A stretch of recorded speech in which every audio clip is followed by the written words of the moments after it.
Est-ce que 40K est là? Est-ce que AOS est là?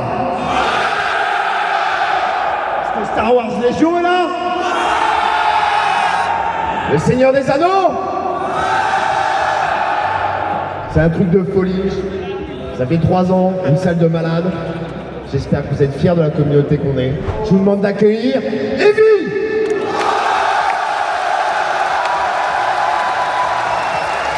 Et salut à tous! Bien évidemment, je suis avec Evie, comment ça va?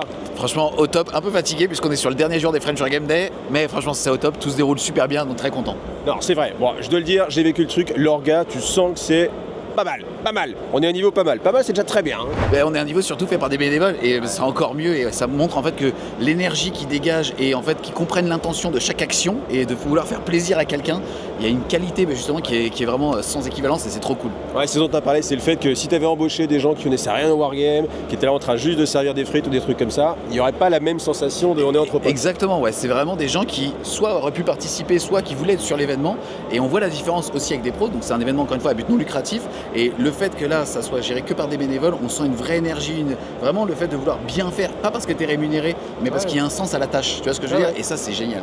Carrément. Alors les chiffres, combien on est là? Alors là on a à peu près 1400, un petit peu moins de 1400 joueurs, puisque justement on avait 1400 places et il y a toujours des petits drops, c'est statistique quand tu fais un événement de cette ampleur là. Bon. Derrière on a comme une armée de bénévoles, d'organisateurs qui représentent entre 60 et 80 personnes, dépendamment justement des bénévoles et des orgas, et donc on est à peu près avec les visiteurs entre 1500 et 1700 en général sur ce week-end. Bon, est-ce qu'on n'est pas allé trop un peu à force? C'est le côté un peu bizarre et flatteur. C'est vrai que ce Palais des Sports sur lequel on fait la 3e édition, aujourd'hui on atteint un petit peu justement cette masse critique qui fait que on peut pas pousser les murs et on est aussi obligé de faire des choix sur les jeux ou justement peut-être là cette année sur la peinture, même si c'est pas lié qu'à l'espace, justement c'est vrai que c'est un petit peu petit maintenant le Palais des Sports. Alors comment ça se passe du coup concrètement l'organisation pour dire on va allouer tant à 40K, tel jeu on le prend, tel jeu on le prend pas, comment ça se décide? Alors il y a déjà si tu veux cette notion de pression financière, tu vois ce que je veux dire, pour tenir un événement qui encore une fois est à but non lucratif, donc on peut aussi se cacher derrière, tu vois ce que je veux dire. Il n'y a pas de choix de cœur, c'est que des choix de raison en fait sur ce genre de choix, de jeux et ainsi de suite. Il y a un espace qui est donné par le Palais des Sports. Là par exemple cette année pour la première fois on n'a pas d'événement de peinture à proprement parler. Comme justement ça fait partie du hobby, on va juger les armées. D'ailleurs tu as été juge peinture pour la sélection des plus belles armées au niveau de chaque pool de jeux. Alors là je suis en train de me faire équiper par War Adventure. Pourquoi? Parce qu'on a été choisi, on a la chance d'être choisi. On va juger la peinture. Enfin, faut peut-être pas dire ça parce que si les mecs après ils sont pas contents de leur résultat, ils vont penser que c'est de notre faute. Alors ouais, faut pas trop le nous dire. vraiment on a essayé de rattraper tout le monde. Ouais, nous on a rattrapé tout le monde parce que vraiment il y avait un travail exceptionnel. C'est ça. C'est les autres qui ont fait les méchants, mais nous vraiment on a donné le maximum pour tout le monde. On ne sera pas responsable. Pas coupable, responsable mais pas coupable. Ouais, voilà. Mais il n'y a pas de vrai événement de peinture avec un vrai concours. Déjà parce que cette année l'événement a été justement annoncé très tard, quasiment 2 mois et demi avant la date fatidique. Et pour les peintres, il faut les prévenir beaucoup plus en avance. Et aussi le fait d'avoir cette masse critique où on veut vraiment un événement qui est fait pour les praticiens. Tu vois ce que je veux dire, pour les personnes qui vont venir tout le week-end pour jouer. Donc vraiment on est animé pour les visiteurs, c'est vraiment une deuxième problématique, en tout cas un deuxième objectif pour les French Game T3.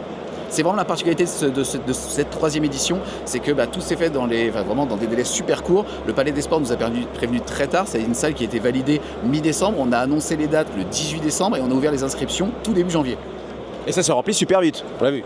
Surtout pour 40K. Ouais, c'est vrai. En fait, en gros, il faut savoir que 40K et Age of Sigmar, les quasiment 1000 et quelques places qu'on avait pour ces deux jeux-là, se sont remplis en 1h40. Et sur la répartition des jeux, alors, comment ça se décide?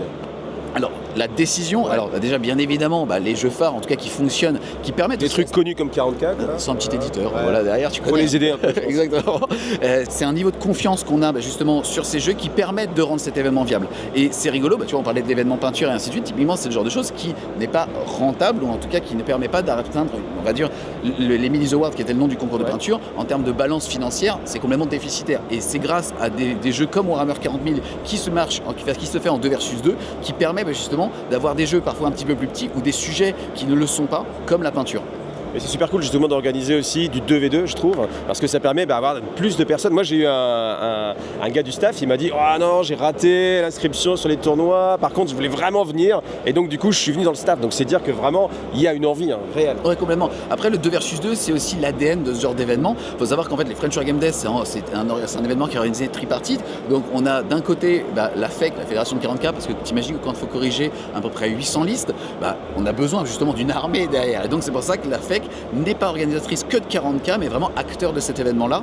Derrière, on a Wargame Spirit aujourd'hui, mais qui historiquement en fait était une association qui s'appelait Fat of War, qui a commencé à faire des tournois d'envergure au début 60, puis 80, puis 400 et quelques. Et derrière, justement, on s'est mis avec eux et ça nous a permis de faire quelque chose de beaucoup plus grand. Trois acteurs, c'est French Wargame Studio qui justement permet aussi de fédérer tout ça, de fédérer aussi une partie des wargamers, on va dire même en dehors du jeu organisé. J'ai pas dit tournoi, j'ai bien dit jeu organisé, parce que c'est un des enjeux aussi de ces French Wargame Day, c'est un petit peu de dédiaboliser ce monde compétitif, parce que comme tu l'as dit, le 2 versus 2 c'est un format qui est convivial et qui permet au plus grand nombre de venir, parce que t'es pas là couteau entre les dents. Non, la plupart des gens sont là pour faire 4 parties dans un week-end sans aucune pression, tu vois ce que je veux dire pour ça. Il y a des gens, même j'ai vu, c'est leur seule partie presque de l'année en fait, ils veulent juste rencontrer des gens, avoir des belles armées, etc. Et là maintenant c'est super bien placé, je suis avec Manoé qui s'occupe de quoi en général? De Warhammer 40 000 en tant que président de la FEC et aussi de certains autres éléments dans le cadre des organisations des grands tournois en France. Ok, donc là tu chapeautes un peu vraiment l'organisation, les différents tournois. Alors qu'est-ce qu'on va trouver comme sur 40 000 par exemple? Sur Warhammer 40 000, on a le 2v2 GT avec presque 300 joueurs. On a un narratif en 2v2. On a un format un peu particulier qui est le format sans doublette en 2v2. Et on a aussi le 1v1 compétitif. Ok. Avec du Golden Ticket. Golden Ticket. Il y a 2 Golden Tickets à donner au 1v1. Alors on a une spécificité, on va en donner un au meilleur joueur et aussi un autre à un joueur qui aura un score 70% poutre et 30% peinture. Ok. Ça c'est un choix que vous avez fait vous-même, c'est Games Workshop qui dit à un moment donné il faut aussi qu'on booste la peinture? En fait Game Workshop fait toujours un best général, 100% poutre et un best overall, poutre et peinture. Et on s'est dit essayons de le faire une fois en France pour voir un petit peu si la communauté elle le prend, elle le souhaite ou si ça marche pas. T'as eu le sentiment que là les gars ils ont répondu à l'appel? Ouais, on a eu de très belles armées, on est vraiment content qu'ils ont joué le jeu de la peinture. Ok. Et là tu me disais, tu bosses vraiment pour les States bientôt?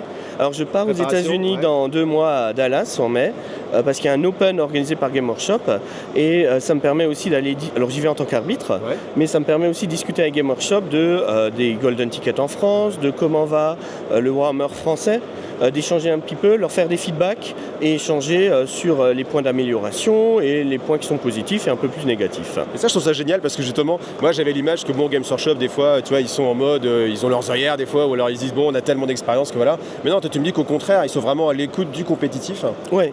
Le pôle événement de Games qui est aux États-Unis mais qui a un rôle mondial, il travaille vraiment bien avec nous, avec les organisateurs de tournois et on a des échanges francs. On leur dit vraiment ce qu'on pense et eux ils écoutent et ils se rendent compte que oui ça pourrait être bien d'améliorer tel ou tel point d'un point de vue du jeu et d'un point de vue du compétitif. Et tu as l'impression qu'il y a des particularités en France qu'il n'y a pas forcément sur les pays anglo-saxons? Il y a quelques différences majeures dans l'organisation des tournois. Par exemple en France les repas sont auto-include, ce qui est une hérésie dans le monde anglo-saxon. Mais sur les règles on joue quasiment au même jeu maintenant. Les communautés se sont fortement rapprochées en termes d'arbitre et de gestion des règles. Et donc on joue au même jeu aujourd'hui. Il y a un gros travail de games quand même avec les mises à jour, les data slates. Les facs, les data slates sont prises en compte. Et comme on discute et on dit voilà ce que nous on fait, et forcément ça harmonise et ça se passe de mieux en mieux. Si tu veux, ça a été un des premiers enjeux aussi et c'est ce qui permet de fédérer autant de monde. C'est vraiment de sortir de ce jeu compétitif et de faire du jeu organisé. On est là pour te proposer de rencontrer 4 adversaires différents, des armées que tu n'as peut-être pas l'habitude dans ton cercle, tu vois ce que je veux dire, de jeu, de rencontrer et ainsi de suite. Et donc de faire tomber un petit peu cette pression qu'on peut avoir, cette idée reçue qu'on a sur le compétitif. Après, il y a quand même une petite partie compétitive, bien évidemment, avec 2 Golden Tickets. On a parlé déjà un petit peu avec Manoé. Yes, c'est 2 Golden Tickets, des Silver Golden Tickets. On intègre aussi la OSFF qui va permettre d'avoir des Golden Tickets sur Warhammer Age of Sigmar. Et en fait, comme on en veut pour tout le monde, on a la partie 2 versus 2, conviviale et ainsi de suite. Et on a une partie 1 versus 1 beaucoup plus sérieuse, qui n'est pas par exemple pour 44 dans le hall central, pour avoir quelque chose de beaucoup plus calme et vraiment de se focaliser sur la stratégie et donc sur la concentration. Ouais, de pas être embêté avec tous les mecs qui passent avec leur petite caméra pour filmer, ça on connaît. On sait ce que c'est. Les Instagrammeuses, les Instagrammeuses. Il est avec ça de rire. Après, il faut faire vivre les petits jeux comme Games Workshop, tu vois, comme ça aussi de leur visibilité. Faut aider les petits éditeurs, c'est important. Après, tu parlais aussi justement des choix de cette organisation et des différents jeux. Donc, tu as bien évidemment Warhammer 40 000, Age of Sigmar qui amène un nombre de joueurs qui rend le projet viable. Et derrière, ça nous permet aussi d'accueillir des jeux plus petits. Tu vois, on a par exemple Marvel Crisis Protocol cette année avec 40 joueurs. Donc là, cette fois-ci, je suis avec Dan alias Skullgrim. Et toi, tu joues plutôt à MCP. Donc tu fais aussi partie de la JSA. Oui, donc c'est une association qui a 20 ans, qui est une association sur Aubagne, où on se réunit nous tous les mardis soirs de 18h jusqu'à minuit et on fait beaucoup de jeux, on est multi-plateforme, on est assez varié sur les jeux. Et du coup, c'est la JSA qui vient organiser au French Wargame Day. Au French Wargame Day, ouais, donc c'est ça. Donc j'ai pu prendre contact avec Julien. Et du coup, après la petite lecture, je lui ai fait un bon mail bien ficelé et assez carré, assez pro pour expliquer un petit peu qui on était. Du coup, ça s'est fait. Il m'a contacté. Et on est là du coup maintenant sur l'événement pour proposer du MCP. Et des belles tables. Ouais. Et des belles tables. Parce que franchement, c'est pas pour dire, mais tout le monde me dit faut aller voir les tables à MCP et tout, c'est un truc de folie. Là, justement, avec MCP et Star Wars Legion, on est vraiment sur les plus belles tables de la convention. Bon, après 40K iOS, c'est autre chose. Celles de SDA, il y a des trucs sympas aussi. Je suis désolé, je suis obligé de... Non, mais tout à fait. J'allais te le rajouter de façon aussi dans tous les cas. On a tout traversé, on a vu les tables de SDA, on est resté aussi sur le cul. Mais ça fait plaisir de voir vraiment des belles tables derrière. Donc nous, on a une chaîne de membres de notre association qui ont une chaîne YouTube. Julien en avait parlé, on en avait parlé au cours de la vidéo de présentation qu'on avait fait sur MCP, la chaîne Wargame Master. Et donc c'est eux qui ont fait quasiment les trois quarts des tables. Les tables sont magnifiques avec les dans tous les sens. On a des tables comme le Bifrost, Asgard, il y a la Sokovie, enfin tout est dingue quoi, vraiment tout est dingue. Donc, avec une forte thématique à chaque fois et ça c'est cool. Ouais, c'est ça. Et puis après ça reprend un petit peu les univers, tous les univers de Marvel. Il y a forcément de la table New York City parce que c'est ce qu'on retrouve directement dans le corset. Mais là après on a poussé un petit peu le truc dans tous les sens. Quoi. On est quand même plutôt content du résultat et puis surtout la communauté a répondu présente et les joueurs ici là. Combien de joueurs sur le tournoi Là on est à 38 joueurs. Et du coup on verra pour la prochaine édition. Après ça c'est Julien qui l'annonce de peut-être pousser un petit peu pousser les murs. J'aime bien le genre. Bon pour la prochaine on sera là. Bon normalement sous couvert de il l'annonce parce qu'il n'a pas le choix maintenant. Non c'est ça. Julien, il est malin. Voilà. Il est malin bien sûr. Mais non voilà donc du coup pour la prochaine édition Julien justement veut qu'on répète la participation et encore des tables plus folles quoi, c'est juste ça. Donc je peux juste m'avancer. Moi je veux la tour des Avengers. Ouais mais on la demande pas parce que ça va arriver. L'intérieur ou alors l'intérieur du truc de Tony Stark là. Ouais l'atelier bien sûr. Les voitures aussi. Ouais. Moi j'ai un craquage. Il y a une table qui n'a pas pu être faite malheureusement. On voulait faire la table du Void dans la série Loki.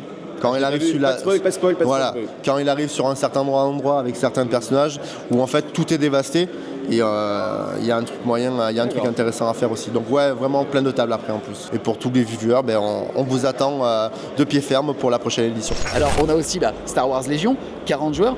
Donc là on est sur Marvel Crisis Protocol, Star Wars Légion, on est sur du 1 versus 1. C'est aussi intéressant d'avoir choisi cette stratégie d'autoriser le 1 versus 1 sur ces jeux qui sont des plus petites communautés. Historiquement par exemple, donc encore une fois, et pour l'ADN de maintenir cette convivialité sur le 2 versus 2, mais aussi rendre le projet économique viable. Encore une fois, à but non lucratif. Notre but c'est pas de faire des profits, c'est d'arriver à un équilibre pour arriver à rendre ça possible. C'est ça, pour qu'il y ait une 3e, une 4e, une 5e édition et que ça continue.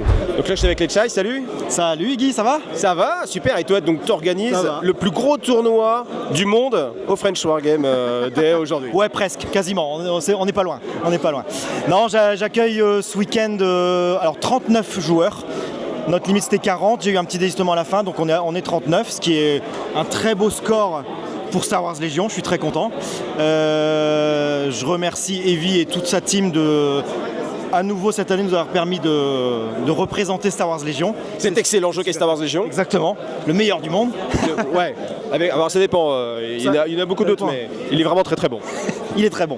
Et du coup, voilà, c'est super qu'on soit là. Là, actuellement, c'est la deuxième ronde qui est en train d'être jouée.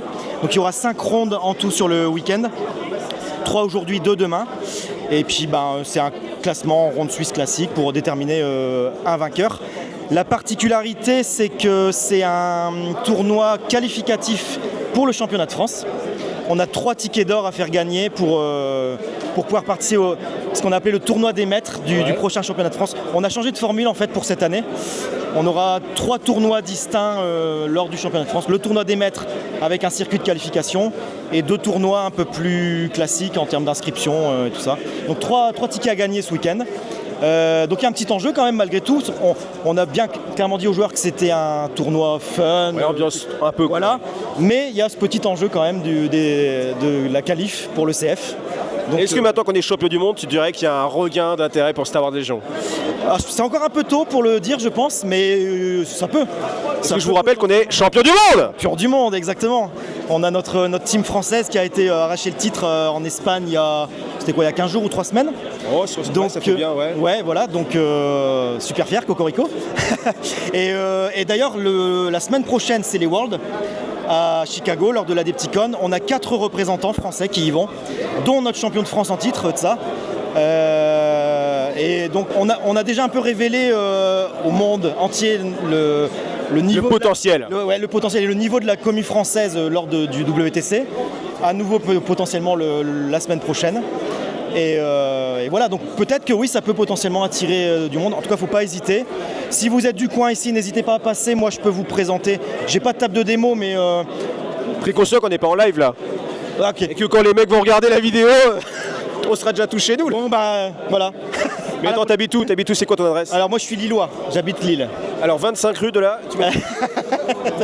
Ouais, donc effectivement, ça collera pas. Il y a le Discord, il y a les groupes Facebook, les boutiques de spécialistes de figurines.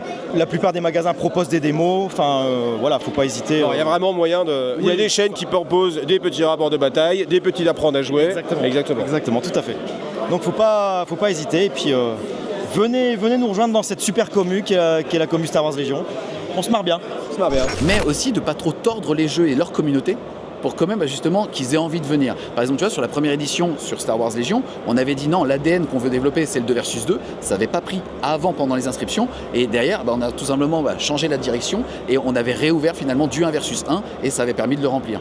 Et derrière, pour certains jeux, notamment, et c'est, je pense, ce qui nous a surpris tous les deux, c'est la communauté du Seigneur des Anneaux. Ah ouais. On pense que c'est une petite communauté un petit peu dormante parce que c'est comme ça, en tout cas, que Game Workshop présente aussi ce jeu. Tu vois, c'est un jeu historique. Moi, je dis souvent que c'est une méta saine dans le sens où le jeu évolue peu. Donc c'est très bien, c'est que tu peux jouer les mêmes figurines que quand tu étais gamin, tu vois ce que je veux dire. Et justement, c'est un jeu qui fait que même si tu joues pas beaucoup, tu es toujours à jour. Tu vois ce que comparativement à des 40K ou des OS qui sont un petit peu plus exigeants. Et encore, t'as pas donné le nombre de joueurs. Yes, alors combien? Devinez les gars. Ambiance boîte de nuit ce soir avec PA. Voilà, c'est l'after, il est 4h du mat. On est. Compliqué, hein. Ouais, c'est compliqué. Ouais. Par contre, il y avait un tas de filles. T'es marié, non? Oui, je suis marié, donc faudra pas mettre non, ça. je couperai. Donc je suis avec PA qui s'occupe du Seigneur des Anneaux. Exactement, donc c'est la 3e édition du tournoi des EO au French War Game Day, donc on est très contents. Tous les ans, on augmente nos places. Il y a combien de joueurs là? Et aujourd'hui, on est à 88 joueurs. Ah ouais. Donc vraiment content. Ah ouais. C'est beau 88. Ouais. Exactement, on espérait avoir les 100 places, mais les places ont été ouvertes un peu tard et du coup on n'a pas tout réussi à remplir. Mais Et tu penses que tu aurais pu faire 100? Ouais, Ah ouais. largement. Ah, c'est cool. Donc l'année prochaine, on tape sur 100 direct. Ouais, c'est bien parce que on peut pas dire que Games pousse à fond le jeu quand même. On se demande si Games a encore le jeu en... Ok, on va le dire comme ça. On n'est pas sûr que... Bon. Heureusement qu'il y a la communauté qui est là. Exactement. Donc c'est très cool ça. Donc c'est un tournoi en 2v2 en plus. 2v2, vraiment fun. On essaie de mettre le compétitif le plus à l'écart possible. Donc on récompense le jeu, bien évidemment, parce que ça reste un tournoi. La peinture, le fluff, le fair play et des petits défis en jeu qui sont un peu décalés en plus des scénarios. Donc, et les joueurs jouent le jeu ou pas alors?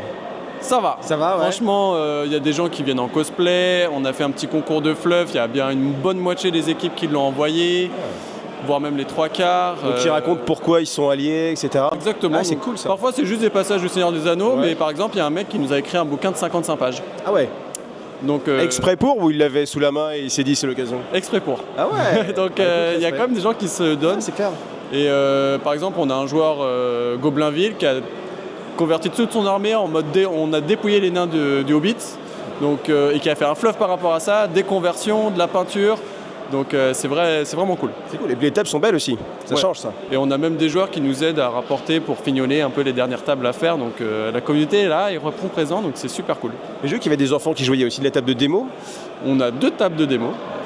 Super, qui ça. sont ouvertes toute la journée, donc s'il y a des visiteurs, ils peuvent venir et ça fait 3 ans qu'on les fait. Et cette année, on avait une table Moria qui est historique avec le Balrog parce que la table est juste magnifique. Tu as dû la filmer. Je l'ai vu en effet.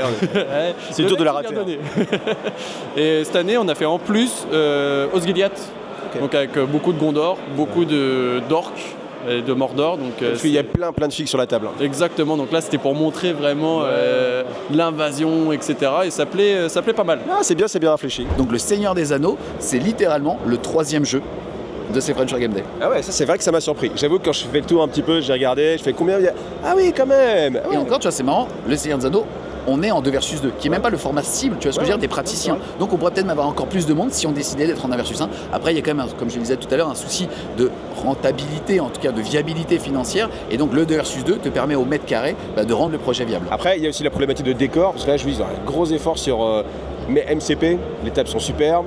Ouais. Star Wars, les tables évidemment c'est très joli, et sur Seigneur des Anneaux aussi, les tables c'est super. Ouais, complètement. Et en plus de ça, si tu veux, dépendamment en fait des orgas qui sont pour moi des chefs de projet qui pilotent justement leur tournoi, c'est quasiment fourni que par eux ou par des associations ou par leur communauté. Et c'est ça qui est extraordinaire quoi. Quand tu vois le résultat, c'est super cool. Après, on a aussi des petits jeux justement à qui on laisse leur chance entre guillemets pour voir s'ils peuvent éclore et ainsi de suite. Avec par exemple Tale of the Rift où là normalement ils avaient 20 places. Alors moi il y a un truc qui m'a surpris, c'est qu'il y a un endroit où on a tous les streamers qui ont leur propre tournoi à eux. Alors comment ça se passe en fait? Yes, alors en fait c'est la 2e année où justement on les accueille, c'est piloté par AlphaCast. L'année dernière c'était streamé sur différentes chaînes, notamment sur celle de Bass Marmotte, de MAF et aussi justement d'Alpha.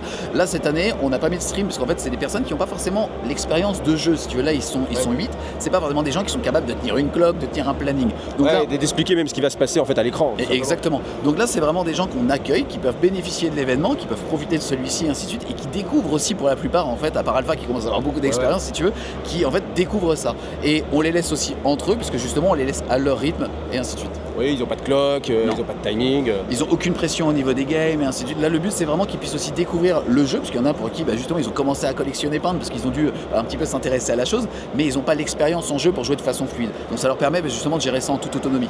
Moi, je trouve ça hyper positif parce que clairement, si on commence à aller taper des gens comme AlphaCast, etc., qui tapent des gens qui sont pas du tout dans le wargame, forcément ça va ramener toute une nouvelle communauté. En fait, c'est aussi de profiter de ce rayonnement et de montrer aux communautés peut-être des jeux vidéo ou d'autres univers ce qu'on fait nous. Est-ce que toi tu as l'impression que tu as atteint la masse critique des joueurs de wargame en France ou pas? Alors déjà c'est difficile d'y répondre parce que tu sais es en recrutement perpétuel mais tu perds aussi des gens dans l'histoire et donc c'est statistique. C'est statistique. Écoute, moi tous les ans je sais que je retrouve un petit peu un plafond de verre et justement je pense que tu as la même chose, tu vois ce que je veux dire, tu as l'aspect et YouTube et l'aspect praticien qui sont encore une fois 2 choses différentes et chaque année c'est comment est-ce que tu rends le jeu encore le plus accessible possible, peut-être par la peinture, peut-être par ça. C'est à chaque fois si tu veux entre soit la peinture, soit la stratégie, tu as aussi Game Workshop qui communique, tu as les éditions Hachette qui communiquent et donc les éditions Hachette, le nombre de gens qui ont commencé avec ça, bien c'est sûr, un truc de malade. Et qui sont maintenant là, je parlais, il y a combien il y a des gars qui disent ouais j'ai commencé avec les éditions Hachette, maintenant je joue à 40K ou alors à d'autres jeux, à MCP ou n'importe quoi. Ça c'est une vraie porte d'entrée en fait, déjà qui est médiatisée par la télévision, donc c'est encore un média, tu vois ce que je veux dire, qui est bien différent. Et voilà, en fait c'est vraiment cette masse critique. On la tient, mais on est aussi souvent surpris. Et après, si tu veux, tu as la masse critique, nous, par exemple, pour nos chaînes YouTube, le divertissement, et tu as aussi pour ce genre d'événement. Et alors, moi, pour ce genre d'événement, je suis systématiquement surpris de voir qu'à chaque fois, justement, on doit pousser les murs et qu'on atteint cette fameuse masse critique, tu vois. Moi, j'ai l'impression qu'on est vraiment à une porte où tu peux ouvrir une porte et que vont ouvrir une porte et qu'à un moment donné, ça va devenir de fou, la folie. On parle Henri Cavill ou pas? Ouais, attends, je veux dire, là, après, c'est à le. Pour moi, c'est la différence entre les influenceurs régionaux, nationaux et interplanétaires. Et encore, il y a 2 niveaux. Il y a plein de niveaux. Il y a des strates, il y a des strates. Mais en tout cas, c'est là où tu vois, quand lui en parle, c'est tu vois, c'est à l'échelle des mots-clés de recherche que tu le ressens à l'échelle nationale en fait. Quand tu as Henri Cavill, il poste un truc, à l'échelle nationale, tu sens que les mots-clés de Wargame, de Warhammer, ainsi de suite, ils sont décuplés. C'est ça qui est dingue en fait. Moi je trouve ça hyper positif parce que même moi qui suis plus dans le multijeu et faire découvrir encore des tout petits jeux, etc., je me dis, tous les gars qui viennent dans le Wargame, qui sont sur 40K, qui après se disent, oh tiens on va essayer autre chose, forcément ça va découler et c'est un potentiel. C'est un argument énorme en fait. Si tu veux, tu as des univers avec des jeux qui existent, je sais pas, je pense à Game of Thrones, à Song of Ice and Fire si tu veux. L'argument c'est de se dire que ça permet de prolonger l'expérience dans un univers que t'aimes via un jeu et via un univers ludique. Et ça c'est super intéressant de se dire que putain je suis frustré, il n'y a plus de saison. Ouais mais c'est pas parce que je vais passer du temps à peindre les figurines que j'aimais, les personnages, tu vois, les protagonistes. Les licences c'est un truc de fou. Moi j'ai bien vu un magasin quand il y avait X-Wing, à la bonne époque d'X-Wing, on en vendait à mort parce que les mecs ils avaient leur vaisseau qui était préparé, etc. Exactement, et ça c'est génial et ça pour le coup c'est des leviers. Alors c'est pas pour tout de suite, mais tu sens au fur et à mesure que justement en fait on est aussi en train de changer un petit peu cette image geek, tu vois ce que je veux dire. Et oui, carrément. pour le coup nous on est une niche. Ça c'est déjà fait en fait. Ouais c'est vrai. Mais c'est parce qu'il y a des mecs beaux gosses et tout, tu vois, un peu baraque qui vient. Et c'est fini les geeks avec les lunettes. Mais si c'est les cheveux. Non, mais ça a été un vrai enjeu. Tu vois ce que on a eu la même génération de création de médias et ainsi de suite. Ça a été un vrai enjeu de casser aussi cette image, d'exposer notre image à nous et de montrer, alors que c'était pas forcément facile, tu vois ce que d'exposer son image sur une passion un petit peu de niche qui potentiellement à l'époque qui était un petit peu décrié, quoi. Ouais, et aujourd'hui, mais- c'est une vraie fierté d'arriver à fédérer in real life, tu vois ce que je veux dire, des vrais praticiens. Et tu te rends compte qu'en fait, l'image qu'il y a des marginaux, c'est plus du tout à jour, quoi. Au contraire, le geek aujourd'hui, enfin même la personne qui pratique aujourd'hui, c'est une personne qui a une vie équilibrée, et ainsi de suite, et à qui, justement, en tout cas ici, on permet d'avoir une espèce de cocon, de bulle, pendant 48 heures. Il kiffe sa passion et il coupe tout le reste. Là, je me retrouve avec Mystic Angel, salut. Salut. Donc toi, tu gères le tournoi 9e âge. C'est ça, ouais. Alors, combien de joueurs? Là, on a 38 joueurs et du coup, je fais l'impair. Ah. Ouais, j'aime bien, je joue. Tu joues, ouais. Du coup, c'est marrant. Du coup, t'es pas dérangé trop le temps? Non, parce que les règles, tout le monde les connaît. Voilà. Je suis sur des points litigieux, mais c'est vraiment En fait, très en rare. te posant la question, c'est ce que je me suis dit. Je me suis dit, 9e âge, c'est quand même un truc, les mecs, ils savent jouer. Oui, parce qu'en fait, en gros, par rapport à Battle, on est parti de la V8, qu'ils ont amélioré, ils ont enlevé tous les points litigieux, ils ont clarifié les points de règle, supprimé tout ce qui était litigieux comme les gabarits. Ouais. Et du coup, ça a fluidifié, puis ça fait un moment que ça tourne, et du coup, les gens, ils connaissent bien les règles. Forcément, voilà. Ouais. Et là, je vois, il y a des super armées. L'avantage, c'est que vous piochez dans toutes les catégories. Oui, on pioche chez tout le monde. Games, en 3D maintenant, avec la pression 3D, Ouais, ça en plus, ouais. tourne pas mal, ouais. Bon, la question que j'ose à peine te poser, est-ce qu'avec le retour de The Whole World, il y a plus de joueurs, moins de joueurs, c'est pareil, qu'est-ce que t'en penses? C'est pareil, en fait, en discutant à droite à gauche, ce que j'ai relevé, c'est qu'en fait, c'est beaucoup d'anciens joueurs qui avaient arrêté Battle et qui avaient gardé leurs armées sur les étagères, en fait, qui s'y remettent. Mais il n'y a pas vraiment de nouveaux joueurs The Whole World. Ouais, moi je pense qu'il y a le même constat que toi en fait. Ouais. C'est les anciens souvent qui reviennent et du coup pour The Whole World, enfin pour 9e âge. Oui, voilà. Et en fait, je pense que comme ils ne connaissaient pas forcément 9e âge, ou qui n'ont pas forcément accroché à 9e âge, du coup, ils ont sauté sur l'occasion de se mettre dessus. Ouais. Et le bonus, c'est que vous récupérez plein de figurines qui étaient un peu plus compliquées à choper. Ouais, tout ce qui était gamme Roi des Tombes ou Bretonien. Mais bon, avec les imprimeurs 3D, maintenant, Ouais. on a tout. Ouais. Ouais, et puis 9e âge, vous avez pris l'habitude déjà de vous procurer vos figurines comme vous pouvez. Donc, Ouais, en fait, Allez choper à gauche. l'avantage du 9e âge, c'est que niveau modélisme, en fait, on peut vraiment s'éclater. Parce qu'au niveau des lignes de vue, on n'est pas sur des lignes de vue réelles. On est sur, on est par rapport au socle et par rapport à un standard de figurine qui est défini dans les règles. Donc on peut avoir un géant, moi j'ai un géant. Ah bah oui, je l'ai vu, je l'ai filmé, Voilà. il est ouf lui. Ouais. Donc ouais, et par rapport à un géant de 30 cm, la règle c'est la même. Ah ouais. Voilà, donc Mais sauf qu'il est vachement plus badass. sauf qu'il est franchement plus planche, c'est un vrai géant quoi.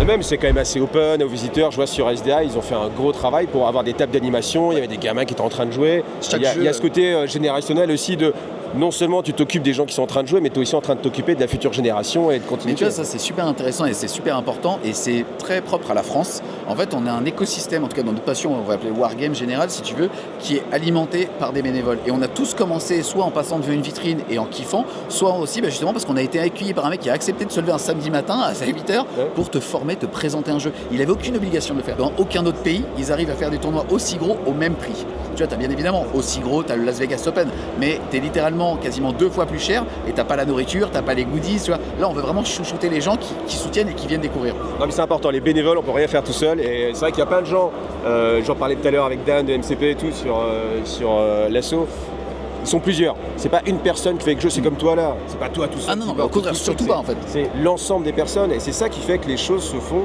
et n'hésitez pas à vous entourer des gens et n'hésitez pas à donner des coups de main aussi, à proposer. Parce qu'il y a ça aussi, il y a des gens des fois ils n'osent pas forcément demander et n'hésitez pas à proposer votre aide, c'est ce qui fait avancer votre passion en fait. D'ailleurs on en revient justement à la proposition qui a été faite sur MCP, comment vous faites en fait pour accepter les candidatures ou pas, comment ça se passe? Yes. Comme je te disais, déjà, tu as des jeux, ils doivent être présents. Warhammer 40 000, Age of Sigmar, la masse de gens te permet de rendre l'événement viable. C'est-à-dire que tu vois, tu as un nombre de places minimum à avoir et derrière, tu sais, tu vas pouvoir justement, en tout cas. Est-ce qu'il n'y a pas une grosse tentation à un moment donné de faire que du 40K et que du UAOS en fait? Bien sûr, après, ça s'appelle pas French Warhammer Day. Tu vois ce que je veux dire? Ça s'appelle French Wargame Day. Et justement, on est aussi là pour donner parfois la chance à certains plus petits éditeurs, mais aussi montrer qu'il y a d'autres communautés qui existent. Et c'est pas parce que tu n'es pas capable de réunir 500 participants, tu vois ce que je veux dire, qu'au contraire, on doit dire non. Et après, par rapport justement à comment est-ce que justement on tape à cette porte où on choisit les jeux, il y a quasiment pas de choix de cœur, c'est que des choix de raison. Si tu veux, là par exemple pour Marvel Crisis Protocol, j'ai été contacté par Dan, qui était la personne, mais derrière c'était l'association de l'AJSA, qui m'a dit écoute, regarde, nous on est capable de faire des tournois, on est capable de produire tel genre de table pour un certain nombre de personnes. Notre expérience, donc notre crédibilité sur ce qui a déjà eu lieu, c'était ça. Et puis derrière, ils sont là cette année. Voilà, et de bonne façon, parce que moi, on m'a beaucoup parlé, hein, j'ai tourné beaucoup, on m'a beaucoup parlé des tables de MCP, et ça donne une... Enfin, peut-être c'est moins rentable, il y a moins de joueurs, mais à côté de ça, ça donne une visibilité, et ça fait rêver. Et moi, je pense que c'est important quand les gens viennent, tu vois, bon, clairement, honnêtement, on va être honnête, quand ils arrivent dans la partie compète, bon, heureusement, on est un petit peu au loin, ça fait moins rêver. Et là, on est plus vraiment, on parle aux joueurs. Par contre, quelqu'un qui veut découvrir en fait le Wargame, quand il voit les tables de MCP, ou de Star Wars Légion, ou même de Seigneur des Anneaux, bon, désolé pour 9e âge, mais... Faut pas jouer en 2D, c'est des gens plats, c'est des gens lisses. Mais clairement, ça donne envie et c'est ce qui va faire vivre le hobby, tout simplement. Bien sûr, parce qu'en fait, t'envoies du rêve et on joue tous dans une idée de fantasme. Tu vois ce que je veux dire? Que ça soit sur une action héroïque qu'on va vivre, qu'on va faire, ou sur une table qui nous prolonge, qui prolonge l'expérience d'un univers, en fait. Et ça, c'est super important. Et donc voilà, c'est aussi pour ça. Tu parlais justement de l'univers 1 versus 1 de Warhammer 40 000. Oui, c'est un univers qui doit être géométrique. Tu vois ce que je veux dire là pour le coup? Mais c'est nécessaire, c'est nécessaire. Et puis il y a aussi une problématique de coût par rapport à la production ou à l'allocation de ce genre de décor. Et quand c'est proposé par des associations, je reparle de la GSA, mais tu as aussi, tu as la GSA, c'est une association, ils sont arrivés vraiment avec un espèce de package clé en main. Derrière, par exemple, pour le Seigneur des Anneaux, ou même Star Wars Légion, c'est pas une association, c'est des praticiens qui ont l'habitude d'organiser certains tournois, et pour les tables, c'est soit les leurs, soit ils sollicitent leur communauté pour qu'ils les ramènent. Tu vois, ça dépend vraiment des jeux. Par exemple, sur 40K, pour les premières éditions, on les avait produits nous-mêmes, il y a des usines un petit peu partout dans le monde, et ainsi de suite. Et bien pour d'autres jeux, c'est carrément la communauté, c'est encore mieux, tu vois. Après, j'avoue un truc qui m'étonne, c'est le côté que les éditeurs, quel que soit le jeu en fait, la bled elle est pas folle, hein. Je te laisse mettre le niveau où tu veux. Dire comme question, on la garde. Oh, mais ouais, c'est super intéressant. C'est marrant parce que tu vois, donc ce qui nous fait vivre, c'est Game Workshop, c'est Warhammer en termes vraiment de jeu et de remplissage. Mais à côté de ça, l'éditeur, il est absolument pas présent. On a des golden tickets, donc ça c'est assez cool. Donc c'est des tickets d'or qui permettent d'accéder au championnat du monde à Atlanta en novembre. Depuis maintenant, une première édition et donc la deuxième en fin d'année. Mais c'est pas Game Workshop qui a dit pour les French Game Day. C'est parce que comme on avait fait un énorme tournoi avec les French Game Day, ils se sont rendus compte de l'ampleur de la communauté et ils nous ont accordé un nombre de tickets qui ont donc été remis à Manway, donc la FEC, et c'est la FEC qui a dit ok, pour les French Game Day, ça sera tant. C'est évident que c'est aussi parce qu'il y avait les French Game Day qu'il y a eu cette crédibilité atteinte justement par Game Workshop, enfin cette vision de Game Workshop en disant putain, t'as vu la France, c'est génial, tu vois, qui nous avait donné autant. Mais derrière, non, Game Workshop n'a absolument pas été. Là, les seuls partenaires, c'est un imprimeur 3D qui a fourni au niveau des Welcome Packs, parce qu'on veut aussi que les gens ils repartent avec des souvenirs d'équipe et ainsi de suite, exactement, qui est Friendfork 3D, qui nous a fourni un petit nain. Derrière, on a Asmodée qui a fourni justement une montagne de jouets, une demi-tonne de l'eau. Il y a une belle pile au milieu. Ouais, franchement, c'était génial. Mais tu vois, on retrouve aussi dans cet aspect de vouloir faire kiffer les gens, tu vois. C'est la frustration au Club Dorothée de jamais avoir pu choisir et vouloir faire ton nom à la fin, tu sais, dans le générique et tout. Et ben là, on a offert une montagne de jeux aux gens. Mais merci à Asmodée aussi pour ça. Mais c'est vrai que tu vois, les éditeurs n'aident pas énormément le fait d'aide financière, clairement. Ah non, déjà en aide financière, c'est zéro pour tout le monde. C'est uniquement de la dotation par Asmodée et certains, justement, imprimeurs 3D ou ce genre de choses. Il n'y a aucune aide extérieure financière. Bon, qu'est-ce qu'on peut espérer pour le French Wag Day? Non. T'inquiète, franchement, j'en fais 50. Bon, qu'est-ce qu'on peut espérer pour le numéro 4? Déjà, est-ce qu'il y aura un numéro 4?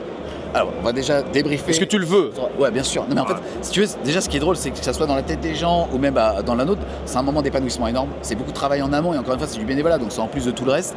Mais c'est ultra galvanisant pour la communauté, pour nous-mêmes. Tu vois ce que je veux dire? C'est aussi la concrétisation d'un travail qui est annuel et de voir les vrais visages. Tu vois ce que je veux dire? Je le vis, mais c'est ce que j'ai répété. Les gars, vous qui regardez, vous êtes 40 à m'avoir posé la question et dire tiens, c'est marrant, on se connaît, tout, ça fait plaisir de vous voir en vrai. Et ouais, moi c'est un plaisir qu'on a, j'imagine, tous les deux. Moi, je bosse tout seul à la maison, je suis là, c'est ce que je dis plein de fois. Ça me fait super plaisir qu'un mec vienne. Déjà, ils s'excusent, les gars.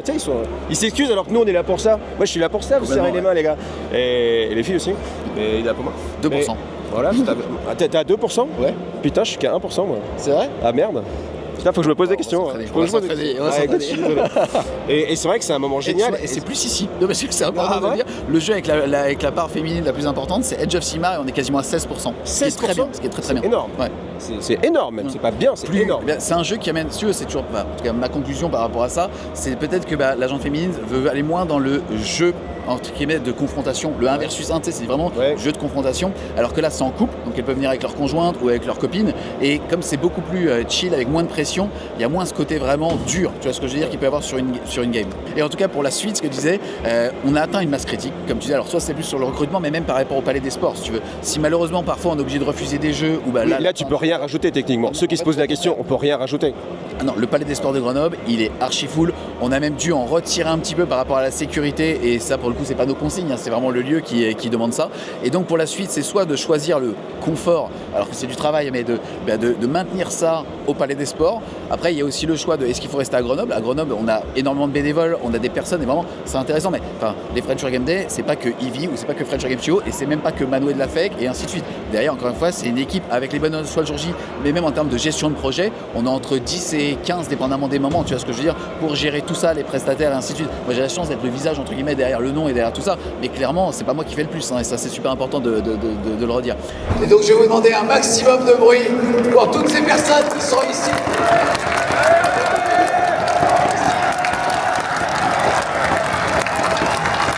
Donc soit c'est pas la liste des gens là, vas-y balance la liste des gens. Parce que là il y en a qui sont oh il m'a oublié. Fred, Gigi, Bast, l'équipe de WebJet, tout, Manoué, la FEC, Immortus, je peux tous les dire, les connais tout ça, je fais tous la bise. Et derrière en fait donc la stratégie c'est soit de rester à Grenoble pour bénéficier justement de ces humains, tu vois ce que je veux dire. Déjà l'expérience acquise. Ah bien sûr, on a organisé ce Palais des Sports. Vis-à-vis de la municipalité. Oui bien sûr. On parlait d'un petit truc rapide sur la sécurité en fait. Ça c'est génial. Vas-y, je veux savoir que la première édition, donc ils avaient facturé un nombre de vigiles et ainsi de suite parce que ça leur a fait un petit peu peur que comme ça s'appelait War Game, il y avait une notion de guerre et tout. Voilà, donc ils avaient blindé le dispositif de sécurité, on avait essayé de les rassurer en disant mais on est des bisounours putain. Et derrière ils ont vu comment ça s'était passé, que les mecs ils vidaient eux-mêmes leurs poubelles, enfin, tu vois, ils faisaient limite leur sécu et ainsi de suite, qui respectaient les vitesses, enfin bon bref voilà. Et la deuxième année on a payé beaucoup moins cher en sécurité parce qu'ils se sont vus aussi ça. Et donc ce confort comme tu dis justement, c'est aussi un lien de confiance qui se crée, que ça soit avec les partenaires, avec les organisateurs et aussi avec le lieu. Et donc ça nous a permis aussi d'économiser sur cette sécurité. Oui forcément. Puis même le tissu bénévole qui est déjà là, tu sais que tu peux compter aussi sur les personnes. Exactement. Si tu te barres complètement à côté, tu sais pas ce qui va se passer. Enfin, c'est toujours plus difficile de partir dans une nouvelle chose plutôt que de continuer. Yes. Et malgré tout, si tu devais aller faire grossir l'événement. Alors, déjà, si tu veux, par rapport à ça, si on veut le faire grossir, donc c'est soit rester dans cette région un petit peu Rhône-Alpes et dans cette ville, en tout cas, il y a le Palais des Sports, il y a aussi Alpexpo, où là, pour le coup, c'est extensible et c'est beaucoup plus intéressant. Maintenant, il y a aussi, comme je disais, cette facilité à rester ici, dans le sens où, pour les contraintes humaines, encore une fois, on est sur full bénévolat. Donc, si tu veux, ça deviendrait un vrai travail. En général, ce genre d'événement, c'est organisé par des boîtes de com qui prennent une marge et ainsi de suite. Et ce qui augmente le PAF, donc diminue l'accessibilité et ainsi de suite. Donc de rester un petit peu ici c'est le confort, de rester dans cette région c'est pour les humains, tu as Alpexpo derrière mais c'est un nouveau projet donc il faut aussi tout redessiner et après c'est peut-être aussi tout simplement relocaliser ça peut-être en Ile-de-France. Encore une fois ça c'est ce que je dis, il faut voir avec Bastien de Wargame Spirit, Mano et ainsi de suite. On est vraiment un triumvirat, on prend les décisions à 3 pour justement ça. Et après, oui, peut-être que la cible, si on veut vraiment beaucoup plus gros, et pour ouvrir à l'international, c'est peut-être remonter en Ile-de-France, peut-être à Paris, et derrière, tu as t'as Versailles, tu as Bercy, beaucoup plus cher et donc plus difficilement rentabilisable, mais c'est possible. Et c'est ça qui est génial, c'est que justement le fait que on ait atteint une crédibilité au bout de cette 3e édition, cette fluidité d'exécution aussi, on peut peut-être aussi voir plus gros. Et il y a aussi la notion de frustration. Quand tu remplis justement quelque chose que tu veux ouvrir en 1h40, tu as aussi le revers de la médaille qui est d'avoir des critiques en disant il n'y a pas assez de place, ça se remplit trop vite. Derrière, il y a des contraintes humaines et financières. C'est vrai que c'est important de garder à l'esprit qu'il le faut un petit peu pour tout le monde aussi. Comme tu l'as dit, on ne peut pas faire que du 40K. Non, il ne faut surtout pas d'ailleurs. Et d'ailleurs, c'est même marrant, c'est au même titre qu'il ne faut pas faire que du 40K, il ne faut pas que tous les événements soient à Paris. Paris n'est pas la France. Et c'est très positif aussi justement d'avoir fait naître ces French Game Day à Grenoble. Et moi j'ai une question super intéressant pour toi justement qui voit pour la première fois les French Game Day, qui se déplacent beaucoup plus à Octobre. Fallait pas dire que j'étais puceau, bon sang, faut pas dire. Toi qui participes activement. Est-ce qu'il y a des jeux que tu aimerais voir et ainsi de suite? Parce qu'il y a un mythe qui s'est créé autour de ça. Moi vraiment je précise, si tu veux, on en a même parlé beaucoup en off et ainsi de suite. Moi j'ai pas de choix de cœur sur les jeux, c'est-à-dire que c'est pas parce qu'un jeu me plaît ou me plaît pas qu'il sera présent ou pas. C'est vraiment là pour servir les communautés. Donc si il y a des orgas ou des personnes qui ont de l'expérience dans l'organisation et qui veulent, dépendamment d'où on sera et de la place qu'on a bien évidemment, c'est complètement possible. Toi il y a des jeux que tu moi déjà j'ai vu un gars Vanguard chez Conquest, tu vois ce que c'est, les jeux de régiment, etc. Vanguard qui sont donc en fait les bénévoles organisateurs, donc ce sont les relais de cette société. Exactement, ceux qui sont reconnus officiellement un petit peu. Et en fait il m'a dit qu'il était chaud et qu'il allait préparer le terrain, et je pense que Conquest c'est un jeu qui mériterait d'être un plus connu. Enfin moi je suis à fond sur Conquest, donc ça vous le savez si vous regardez la chaîne, mais je pense qu'il y a de potentiel, je pense que l'éditeur peut suivre, etc. Donc, ça ferait plaisir déjà d'avoir un éditeur un petit peu plus concerné par rapport à ça. Vraiment éditeur, distributeur, c'est deux choses qui sont différentes. Et en plus de ça, même l'année dernière quand on avait commencé à en parler, parce qu'on savait pas si on allait au Palais des Sports, enfin si on allait dans le même lieu et ainsi de suite par rapport à la place, par rapport à tout ça, ils avaient même commencé à développer des règles pour du versus 2, parce que c'est pas l'ADN en fait de ce jeu, pour amener de la convivialité et de l'équilibrage. Donc potentiellement, Conquest, ça fait partie des jeux, en tout cas même nous, on aimerait peut-être voir, en tout cas des communautés qu'on aimerait mettre en avant sur ce genre d'événement. Après, il y a toutes les contraintes qu'on a dit. Exactement, voilà. Vous savez quoi faire les gars, sur Conquest, à vous pousser. En tout cas, merci à toi. Merci beaucoup Iggy en tout cas d'être venu, et c'est super cool. Et tu sais que pour la petite anecdote, la dernière fois qu'on s'est interviewé, c'était moi qui étais venu au Iggy Day, et c'était l'inverse, donc trop cool. Il y a 5 ans je crois. Voilà. Bah, merci à toi. Merci Et puis encore. félicitations parce que c'est quand même un super événement, hein, franchement. Voilà, c'est très content et en fait c'est vraiment le sourire des gens, les gens qui viennent, toi, tu disais, ils viennent s'excuser, mais ils nous remercient 50 fois et mais satisfait dans le bon sens, tu vois, pas satisfait on arrête, mais satisfait c'est galvanisant pour la suite de créer cette bulle de 48 heures et vu la conjoncture il y en a besoin et c'est marrant parce qu'on en a parlé mais à chaque French Reggae Day on a eu des couilles. C'est-à-dire que les premiers ont été annulés à cause du Covid et derrière on était un des premiers événements du Palais des Sports de Grenoble après Covid, tu vois, à plus de 1000 personnes et ainsi de suite.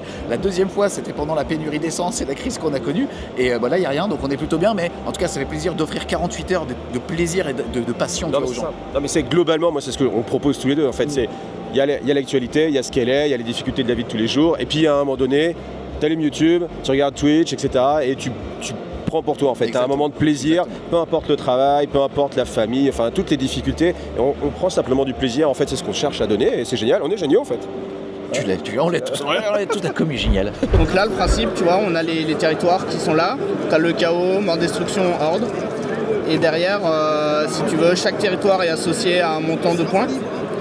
Et au moment du pairing, il y a 9 fronts qui sont décidés.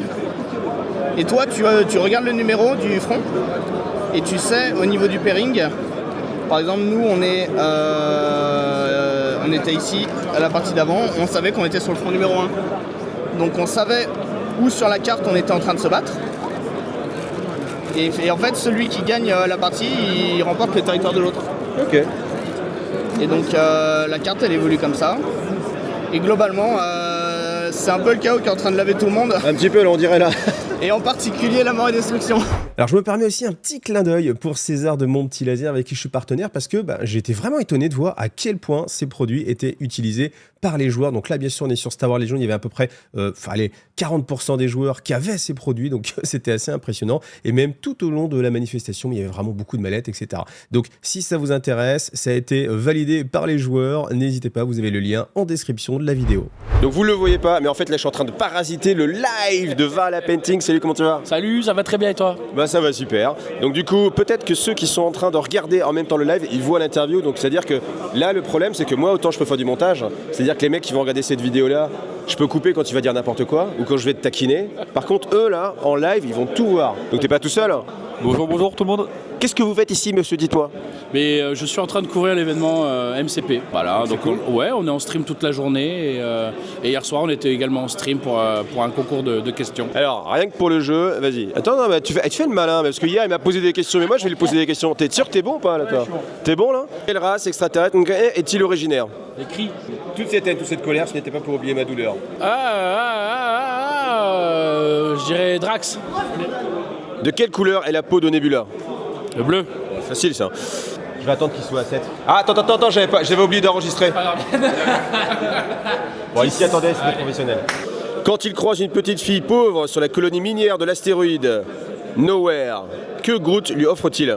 Une fleur. Quel est le nom du vaisseau des gardiens de la galaxie? Le Milano. Alissa? Non. Bon, allez, c'est accordé, ça va. T'as mérité ta place. Tu vois? Voilà. Bon, du coup, tu fais du Twitch, toi, on te retrouve souvent? C'est ça, ouais, tous les soirs à partir de 20h sur Twitch pour de la peinture, du blabla et de la connerie. Ok. Eh ben écoute, merci. Bon live. Avec plaisir, merci à toi d'être passé, ça fait super plaisir. Donc on vous dit à l'année prochaine.